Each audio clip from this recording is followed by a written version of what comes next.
मैं अंकित पांडे और आप देख रहे हैं न्यूज आपके साथ। हमारी मौजूदगी इस समय मिर्जापुर के जिगना थाना अंतर्गत NH 35 पे है और आप लोगों को बता दें कि आप जो हमारे बगल में देख रहे हैं ई रिक्शा है।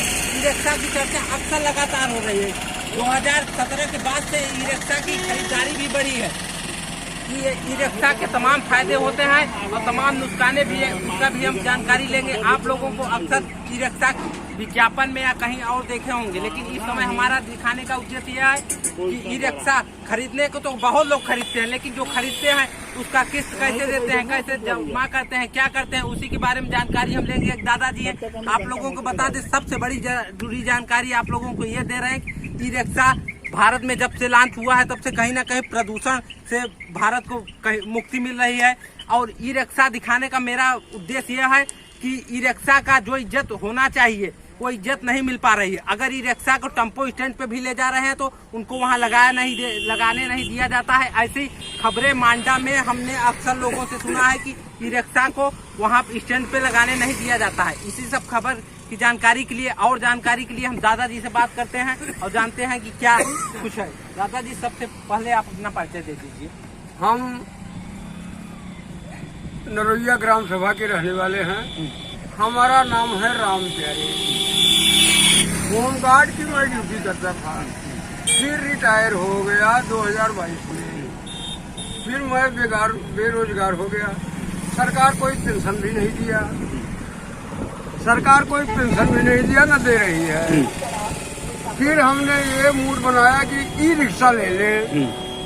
तो ई रिक्शा जब हमने लिया तो रातों दिन मेहनत करके दिन रात एक करके हमने इसका 7,500 रुपये किस्त आता है। 7,500 रुपया महीना में इकट्ठा करने में हमको थोड़ा दिक्कत होती थी, लेकिन किसी स्तर से हमने उसका भुगतान कर दिया। हाँ, गाड़ी हमारी अब मुक्त हो गई है। आपने कब खरीदा था ये रिक्शा? ये मार्च में मैं खरीदा, जून में खरीदा था, 2022 जून में। 2022 जून में। उस समय कितना इसका रेट था? 1,60,000। 1,07,000 रुपए। हाँ। किस्त पे था? किस्त का पूरा टोटल पैसा था? हाँ, नहीं, 60,000 हमने नगद दिया। हाँ। उसके बाद 1 लाख बैंक से लोन ले लिया। बैंक 7.5% हमसे ब्याज लिया। हाँ, वो सब हम भुगतान करते गए मेहनत करके। ई रिक्शा आप चला रहे हैं इतने दिन से, क्या लगता है ई रिक्शा में और टेम्पो में क्या अंतर है? टेम्पो में भी बहुत अंतर है। ई रिक्शा में क्या है कि हमको 2 ही सवारी मिली तो भी हम लेके चले जाते हैं, लेकिन यहाँ टेम्पो वाले हमको रुकने नहीं देते। आपको टेम्पो वाले रुकने नहीं देते? ये समस्या दादाजी आपकी ही नहीं, ये जितना ई रिक्शा संचालक है सबकी यही समस्या है कि कहीं ना कहीं बड़े वाहनों से उनको दिक्कतें लगातार हो रही है। अब ये चीज वो सब नहीं समझ पा रहे हैं कि पहले हमारे यहाँ कमांडो चलती थी। हाँ। अब कमांडो के बाद फिर मैजिक आई, यानी कमांडो को मारा मैजिक। हाँ। फिर मैजिक को मारा टेम्पो, लेकिन ऐसा विद्रोह नहीं किया करते थे ये सब। हाँ। अब टेम्पो के बाद फिर आ गया टोटो। हाँ। तो टोटो वालों से ये सब लड़ जाते हैं टेम्पो वाले। कहीं ना कहीं समय के साथ लगातार बदलाव हो रहा है, तो उसमें क्यों दिक्कतें आ रही है? हाँ, आप ये बता दीजिए हमको कि क्या इसमें जैसे आप कहीं जा रहे हैं तो ये कितना दूर तक जा सकता है? एक बार चार्ज करने में कितना दूर तक जाता है? अब एक मरतबा चार्ज करने से ये 40 किलोमीटर जाएगा, 40 आएगा। 40 आएगा? हाँ, बस इतना ही। इसमें कंपनी वाले बताते हैं कि 120, 125, लेकिन जाती नहीं है। वर्तमान में इस समय का रेट पता है आपको इसका? हाँ, ये इस समय 1,80,000 की चल रही है। 1,80,000 हाँ, बहुत सी कंपनियां आ गई हैं। अंदाज है, उड़ान है, हाँ, जसा है, तमाम कंपनी आ गई हैं आपके मार्केट में। आप ई रिक्शा इतना दिन से चला रहे हैं, जैसे किसी को खरीदना हो तो क्या फायदे आपको नजर आ रहे हैं? ई रिक्शा के कुछ फायदे बता दीजिए। इसमें फायदा ये है बाबू, जैसे कहीं भी आप फोन से संपर्क बनाए रखेंगे। हाँ। तो आपको रिजर्व मिलेगा और रिजर्व में आपको कुछ फायदा होगा। और सवारी के सहारे तो नहीं आप इसका किस्त जमा कर पाएंगे। सवारी के सहारे नहीं, इसका किस्त नहीं जमा कर पाएंगे। नहीं जमा कर पाएंगे। कहीं ना कहीं इसको अगर चलाना है तो रिजर्व जाइए।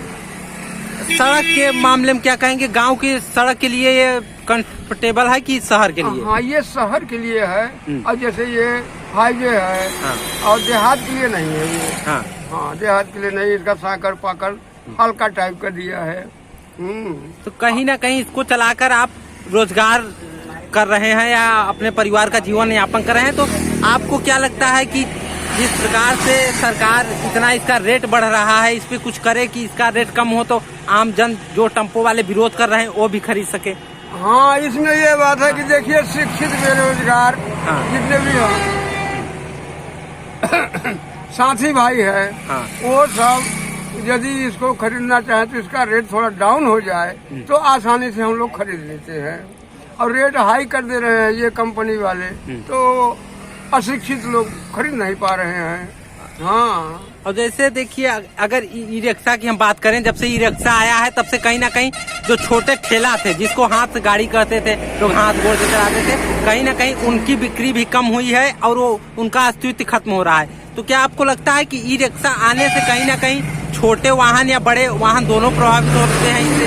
हाँ, इसमें दोनों वाहन प्रभावित हो रहे हैं। सबका रोजी रोटी अपना उद्योग ही है ये। अब ये इसका युद्ध समय आ गया है। अब अगर हम खुले भाषा में कहें तो इस समय ना रिक्शा का समय रहा ना ऑटो का, अब ई रिक्शा का समय आ गया है, जिसको टोटो लोग कहते हैं। आप लोगों को बता दें कि हमारे साथ एक दादाजी थे और उनसे हमने बात किया ई रिक्शा के बारे में, तमाम जानकारी लिया है कि ई रिक्शा चलाने से क्या फायदा होता है, कितने का पड़ता है, सब कुछ।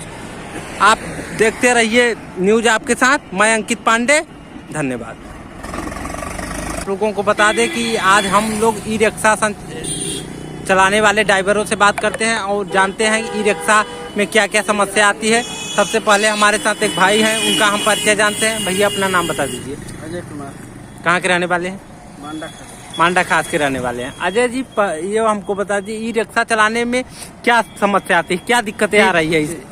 कहीं खड़ा नहीं होने दे रहे हैं, कहीं ना कहीं भेदभाव कर, स्टैंड पे नहीं खड़ा होने दे रहे हैं। आप ये बताइए, निजी चलाने में जैसे बुकिंग पे चलाएं उसमें फायदा है कि सवारियों को लेकर चलाएं? भाई बुकिंग तो फायदा है, बुकिंग में ज्यादा फायदा है। परिचय बता दीजिए। दीपक कुमार। दीपक जी, ये बताइए ई रिक्शा आप चला रहे हैं कितने सालों से? 4-5 महीने। 4-5 महीने का आप अनुभव हमारे दर्शकों को बताइए, क्या क्या समस्या आ रही है ई रिक्शा चलाने में आपको? समस्या यही है, चौराहे पर से सवारी नहीं लेने देते। चौराहे पर सवारी नहीं लेने देते।